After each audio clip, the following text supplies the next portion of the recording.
Hey everybody, this is Scott Roth with Vince Palm back here in Bakersfield's offices. It's the 19th, Martin Luther King Day. We're doing our podcast on a Monday instead of a Sunday. We had a game yesterday against what I guess has become a rival now, Vance, Idaho. Well, you don't like to talk rivalries and all of that kind of stuff, but and I understand that from a coach's standpoint, a game is a game is a game, but from the media standpoint, from my standpoint, from our crowd standpoint, it's becoming the rivalry, the Idaho Stampede and the Jam. Yeah, well, it's been good, I think, in the long run for that, but we need to just focus on our games and kind of move down the road. But the good thing about playing Idaho is that you get to test to see where you're at as far as what level you're at, and they always do a great job. Brian does a great job with them. They have very good players, and the nice news is we don't have to play them till the end of April, so we got a few weeks away or a few months away now to really not be overly concerned about them. Last two games of our season will be on the road, a Tuesday game, a break, and then a Thursday game.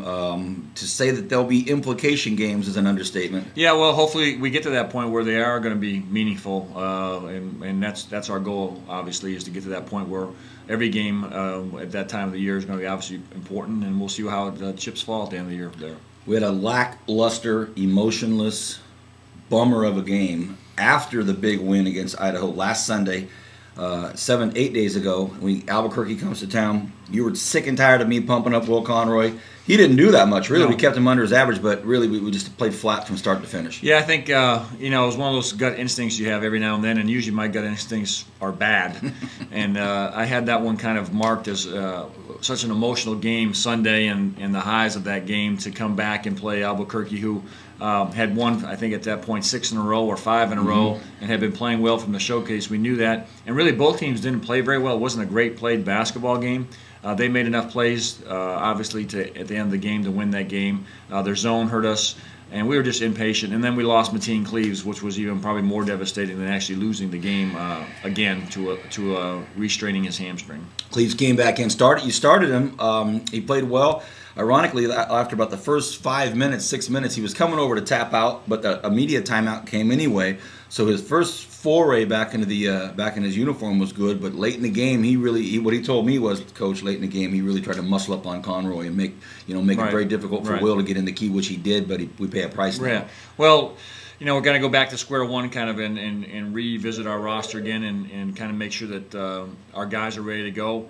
And it's a shame to lose him, but better to do it now. We're going to give him some extra time, and I don't plan on seeing him for probably 3 or 4 weeks. Wow. And we'll just see where we're at. It's a great opportunity for some other guys. Jovan Harris stepped up big the other night. Jamal Brown's going to get some more minutes, and we just have to manufacture point guard play through Trey Johnson and some of our other guys. Trey's running the one now. He's running the point, and he's a pure 2. He was second in scoring in the country his senior year at Jackson State, so he's a pure 2. He's been a scoring machine for us. He was named to the All D-League Showcase team in Orem, Utah, but now he has to run things. Yeah, and he's done a great job every time we've thrown him in that case. I mean, a perfect example was in the showcase against Austin. He was fantastic in the backcourt.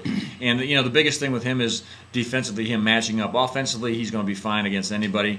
He just got to get a little bit more comfortable out there playing the one, but he's done a great job of taking that leadership role on that Mateen's absence, and that shows his versatility. And like I said, we're going to need some other guys to chip in there. Derek Byros handling the ball in certain situations. Jovan Harris came off the bench last night against Idaho and played a great 28 minutes. He only scored 3 points. One was a huge shot, but just gave us some stability out there and let Trey be off the ball for a little while. All right, leading into tomorrow night's game, Inauguration Day for President Barack Obama. But much bigger news than the new president is that Patrick Ewing Jr. is coming to town, and his vaunted Reno Bighorns. The great Jerry McNamara is still up on my wall here from year one. Reno lost, though, Dante Green, and more. I'd like to talk a little bit more, Coach, about some of the transactions that's been taking place over the last couple of days in the league. Well, it's going to continue to happen. Courtney Sims gets called up today. Wow. Dante Green goes back, and you just never know. I mean, we were going into Reno kind of feeling good about ourselves, and the next thing, Dante Green shows up that day, that morning, gets 26 points for him. So that's just the way the nature of the league is. You don't know when guys are coming and going. You don't know when injuries are happening.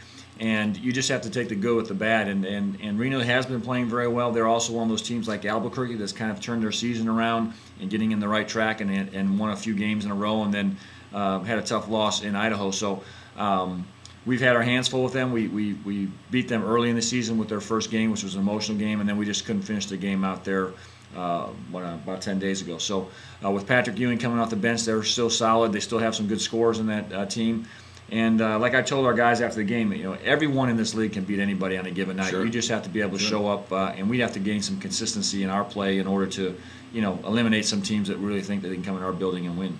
The Courtney Sims thing, that was just, you could see that coming from a mile away. Yeah, I'm actually surprised it took that long, Right. because he's very, very talented. I think numerous teams were waiting to pull the trigger on him. I just don't know quite what was the actual reason why they didn't for so long, but I think it's a great pickup. I think he's the best big man in the league by far.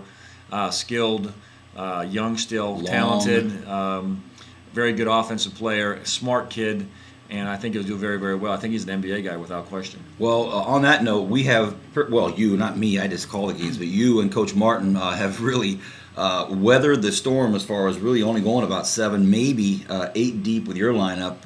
Any news around the corner for us? We're just hopefully keep the course. we're going to have Justin Reed showing up here shortly in the next 2 or 3 days, which will help our depth.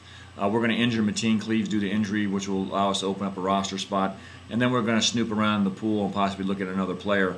And then hopefully in the next week to 10 days, we'll be at the top of the waiver wire, depending on how things shake out, and possibly get another player at that point. So having Justin coming on the horizon, and I'm sure he's probably a little bit behind as far as conditioning and game shape. He's like getting a top pick in the draft. And to have him added to the team and such a good player, such a versatile player for us, he'll be a big help for us.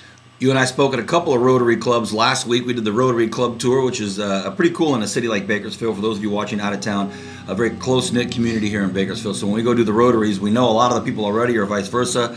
One of the cool things that we did in the Wednesday Rotary, I think it was the Wednesday Rotary, spoke. The president of the hospital for San Joaquin Memorial Hospital happened to be there. So when you were talking about your weight loss and the program, you had a number 1 fan in there. Yeah, well, actually, here I'm living proof of it, that it is working, Sure. and that the people at the hospital have been fantastic at the bariatrics clinic, and those people, like I said, have been great.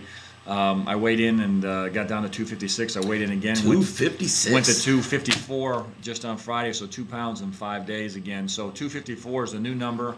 I'm on my way to 240, which would give me 50 pounds on the head. So I'm creeping. I'm probably 13 to 14 pounds away from that, and hopefully by the end of February I'll hit my goal. But I am the incredible shrieking coach at this point. And he's also reaching new heights of popularity. Some of our VIPs sitting in the front row. Our coach is tougher than yours. Jam, pound the rock, one of Coach Roth's favorite sayings here. And there's our mascot, Swish. So the Roth era is in full stride right now for the Bakersfield Jam. Well, we're excited, and I think, here shortly we're going to be moving into our new building, which is just about done. Maybe next week we'll get a shot of that building. Exciting. So that's going to be exciting, and our players seem to be in pretty good spirits. We've got 3 tough games coming up here in 4 days, basically a day off in between each game, and we'll have our hands full, but we need to finish this out before our little break. Coach, we've got Colorado on Thursday. They just picked up a player. Yeah, well, Billy Thompson's back for them, who's been in and out of the NBA, quality 3 that knows how to play the game. They have a very powerful and explosive lineup,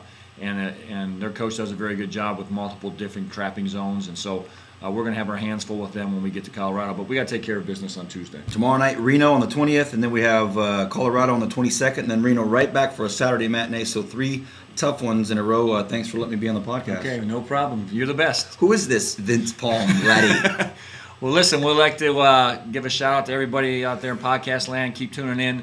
If you have any questions, you can always email me at sroth@bakersfieldjam.com. That's sroth@bakersfieldjam.com. And if you want to give a shout to this guy, what's yours? vpalm@bakersfieldjam.com. We had somebody watching the Futurecast last night from Montreal. I gave a little shout out to him. Got back to my computer last night, had 3 or 4 responses from people watching us in the Futurecast. So if you don't have a television in front of you, if you're traveling, if your laptop, you want to see us, get on NBA.com/Futurecast. Watch all the games for free. Great. We'll see you next week. Thanks. Peace.